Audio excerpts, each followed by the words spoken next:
মানে দিবু ভাই আওয়ামী লীগের বন্ধুরা আমার উপরে রাগ করতে পারে, কিন্তু ঘটনা হইতেছে কি, অন্য সময় প্রতিবাদগুলি আমরা দেখছি যে সাবেক প্রধানমন্ত্রী বা তার সরকার অন্য লোকেরা যখন গেছে, এইটা হচ্ছে যে একটা মোটামুটি ভাবে ব্যারিকেড দেয়া একটা জায়গার ওপাশে থেকে তারা স্লোগান দিয়েছেন, তারা অনেক রকম কথা বলেছেন, কেউ কেউ নানা ধরনের অঙ্গভঙ্গিও করেছেন।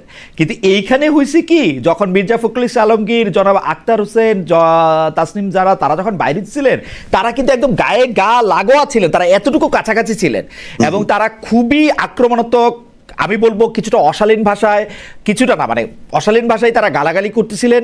এইটা হইছে আর কি, এইটা আমার কাছে মনে হয়েছে যে, কিন্তু আমি খালেদ, আমি যেই ভাষাগুলি শুনছি তার মধ্যে কিন্তু একজন বলছে যে এই আপারে দিস না, ওই আক্তারকে দে, রাজাকারে দে। হ্যাঁ, এখানেও কিন্তু তাদের মধ্যে কেউ কেউ সেন্সিবল লোক ছিল, যাতে তাসনিম যারা যেহেতু নারী, তার যাতে সম্মান সম্ভ্রমটা রক্ষা হয়। মির্জা ফখরুল ইসলাম আলমগীরকে খেয়াল করেন, উনার এত কাছে, উনারা পারলে কিন্তু ধাক্কা দিলেও কিন্তু বাগে ছিল। মোট কথা আওয়ামী লীগের এই বিক্ষুব্ধ নেতা কর্মীদের বাগের মধ্যে থাকার পরে তারা যেইটুক করেছে এর থেকেও কিন্তু বেশি হইতে পারতো, কারণ কোনো বাধা ছিল না।